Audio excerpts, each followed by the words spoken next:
Continuamos, amigos, platicando con Julieta Fierro y Omar López. Julieta, en el bloque anterior nos decías, pues no soy en realidad la astrónoma que todos piensan, pegada a un telescopio todas las noches viendo el cielo.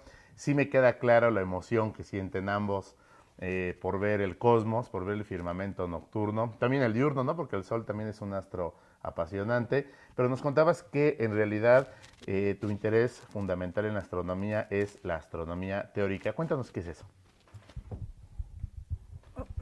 Como mencioné antes, lo que trata el científico es de entender a la naturaleza. Una de las herramientas fundamentales es la física que hemos descubierto en la Tierra aplicada al resto del universo. Muchos de los telescopios del mundo ahora son tan complicados que el astrónomo no los puede tocar. Es como manejar un jet de última tecnología. O sea, tú puedes viajar ahí, pero tú no puedes manejar. Claro. Un telescopio tampoco. Claro. Tiene que ser un especialista. Así es que muchos de los grandes telescopios del mundo ahora son remotos. Gente como Omar, como decía antes, se le ocurre algo, una pregunta que hacerle a la naturaleza, a la que sea. Y dice, bueno, con todos estos telescopios que hay en el planeta, ¿cuál me sirve a mí para tratar de contestar la respuesta? Y él mismo dijo, yo le escribo a ALMA, una red de radiotelescopios, y le digo, miren, yo le quiero hacer esta pregunta a la naturaleza. Y su propuesta entra en competencia con todos los astrónomos del mundo, porque todos quieren usar ese instrumento tan poderoso. Tú quieres viajar en ese jet de ultramodernidad. Claro, claro. Entonces Omar, pues como es interesante lo que hace, le dan el tiempo del telescopio, pero le mandan los datos. O sea, esos telescopios tienes que organizar muy bien las observaciones. No es de que tú veas por aquí, lo ves por allá. Y ya se me cayó. Y o sea, tienen que optimizar el tiempo del telescopio para que el mayor número de proyectos interesantes puedan ser resueltos. Así es. Y además no solo es el telescopio, que es como el embudo que recibe la radiación, sino el instrumento que la va a caracterizar. Sí, como tu cámara, ¿no? No solo la lente, sino el tipo de detector que tienes detrás. Claro.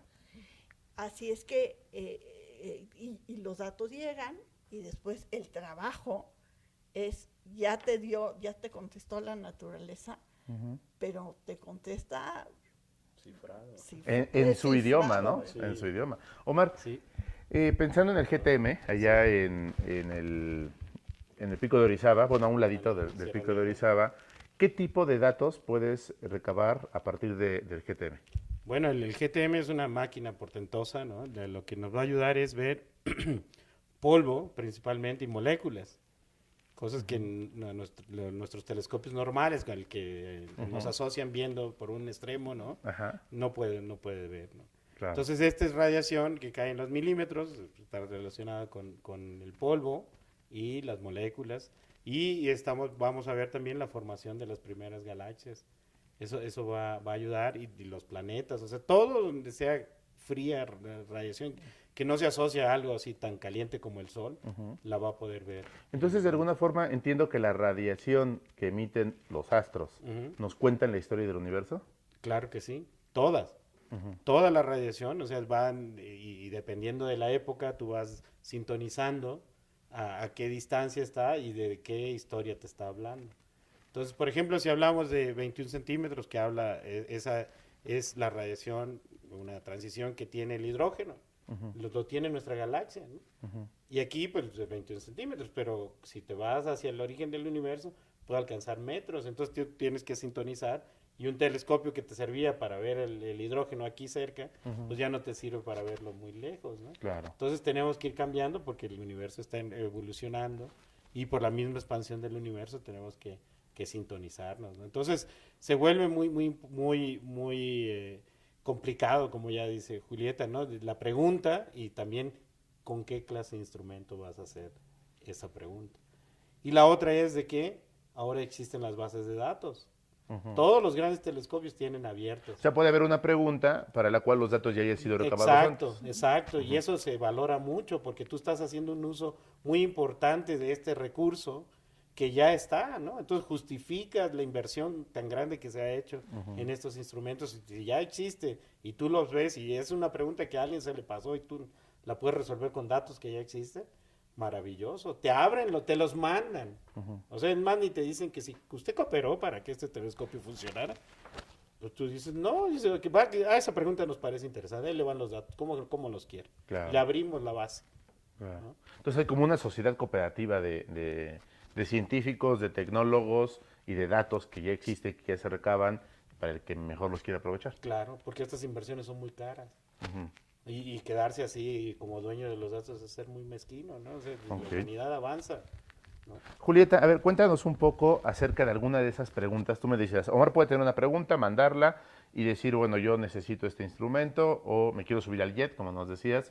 Alguna de esas preguntas que tú te hayas hecho recientemente sobre la que estés trabajando, cuéntanos sobre ella. Yo ahora hago divulgación de la ciencia, así es que hace mucho tiempo que no le hago preguntas a la naturaleza. Más ¿Alguna bien que me recuerdes? pregunta, bueno, por ejemplo, las abundancias químicas en el universo. O sea, en una galaxia hay más estrellas en el centro que en la orilla. Y las estrellas fabrican los nuevos elementos químicos.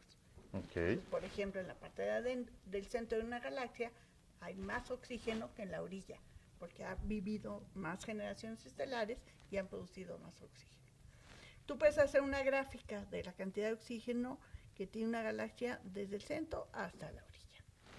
Y puedes hacer esa misma gráfica para el helio. Y resulta que el helio sigue observándose en las orillas de las galaxias, porque ese helio es el con el que nacieron las galaxias. Wow. Y ese helio se hizo durante la gran explosión.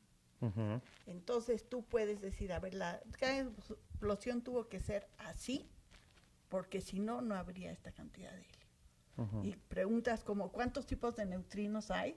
Que es una de las grandes preguntas de la física, ¿no? Si hay 3 o 4 tipos de neutrinos, pues dependen de la cantidad de helio que hay. ¿Cuánto vive un neutrón? O sea, hay laboratorios que difieren, que si vive 881 segundos, 887 segundos. Pues el universo, la cantidad de helio que se puede medir depende de la vida media de los neutrones, porque el helio se hizo uniendo protones y neutrones al inicio del universo. Por supuesto. Es decir, ciencia que tiene que ver con el origen mismo del universo depende de las abundancias químicas que se miden en diferentes objetos celestes. Ahora, algo que yo quería mencionar sobre lo que dice Omar es muy importante. Bueno, y también sobre lo que acabo de decir. La naturaleza trata de responder cosas por varios frentes. Perdón, la ciencia. La ciencia, sí. O sea, por un lado la astronomía aporta estos datos que te estoy dando sobre los neutrinos y la vida media de los neutrones, y por otro lado los físicos con las grandes aceleradores de partículas están tratando de dar esas respuestas. Y por eso la ciencia es libre, universal, se comparte. Esa es la fortaleza de la ciencia. No la escondes. Tú, Omar descubre no son algo sectas, y pues. lo publica. Publicamos. Lo publicas y todo el mundo lo puede Y personas leer. como tú ahora lo divulgan. Y además lo puedes checar. Dices, no, Sí, Omar, Omar no se fue- equivocó. Omar se equivocó, entonces yo voy a repetir lo que él hizo. Si tuvo razón, se fortalece las ideas de Omar. Si yo me equivoqué, bueno, pues la ciencia avanzó porque por ahí no era el camino correcto. O estuvieron mal los datos, o en fin, lo que sea. Es decir, la fortaleza de la ciencia radica en que se atacan los problemas por varios frentes y además el conocimiento se comparte.